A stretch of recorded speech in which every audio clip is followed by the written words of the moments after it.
Nations in ruins. More than 70 million dead. 2 world wars in a single generation. The unspeakable horrors of the Holocaust. And 72 territories still under colonialism. This was our world 80 years ago. A desperate world, grasping for any sign of hope. Courageous leaders gave that hope through our Charter of the United Nations. When signed on 26 June 1945, it was more than yet another empty political declaration. It was a promise from leaders to their people and from nations to one another that humanity had learned from its darkest chapters. It was a pledge not to deliver us to heaven, but to never again be dragged into hell by the forces of hatred and unchecked ambition. An acknowledgement that our failures came not from a lack of power, but from complacency. And the strong belief that our world could be better, that we could be better together. In the darkest moments of history, our grandmothers and grandfathers had the humility, grace, and I dare to say good sense to put aside their differences, their self-interest and their resentments, and agree to work together. When faced with a crossroads, they chose the right path, the path of hope. But hope is not blind optimism. It's not the guarantee that everything will work out.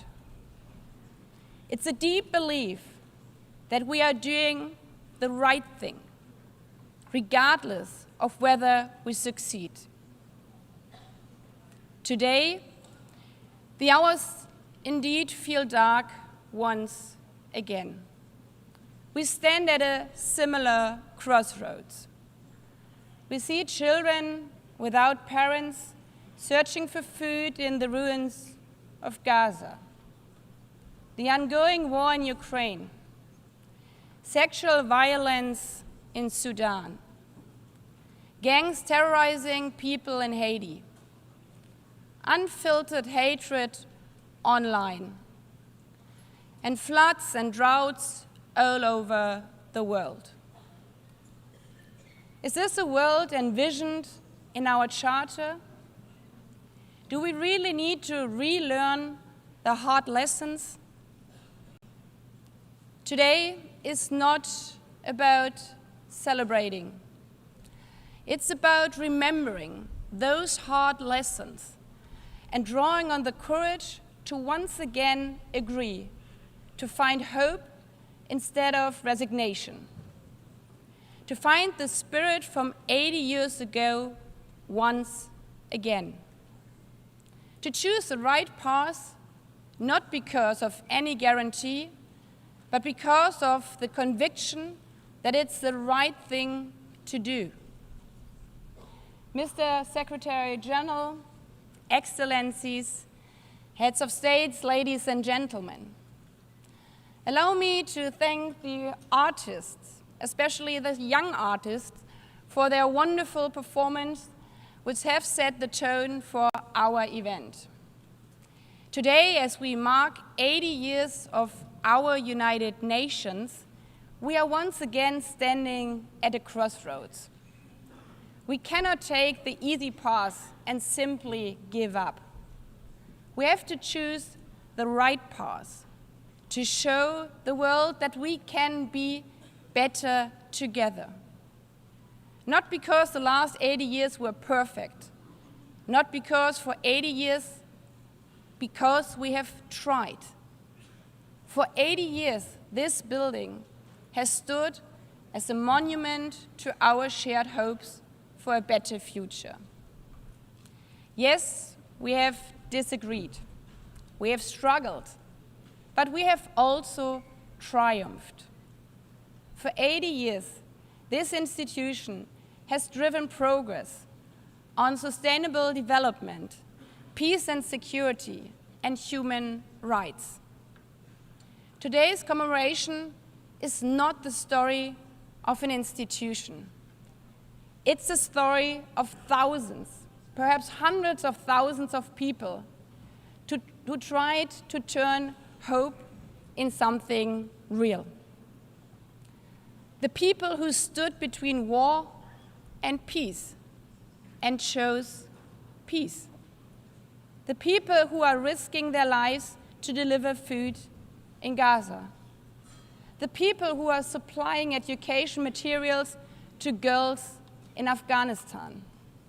The people who not only wear the symbol of the United Nations, but are out there on the ground, showing how we are better together. This is why this is the theme of this 80th session, better together. It's more than a hot motto, it's a hard-won truth. It's our commitment for the next 80 years.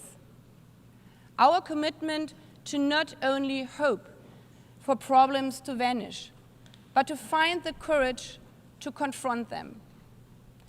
Better together means to act where action is hard, to choose dialogue and diplomacy when division is easier.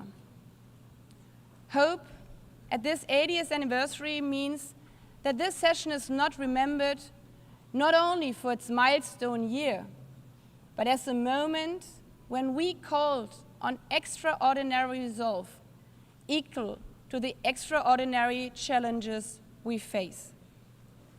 We owe this to the people, to the men and women, boys and girls who are not giving up, even in the darkest hours of war, who look still to the streaming blue flag for hope, the flag of our United Nations. Not perfect, not finished, but always better together.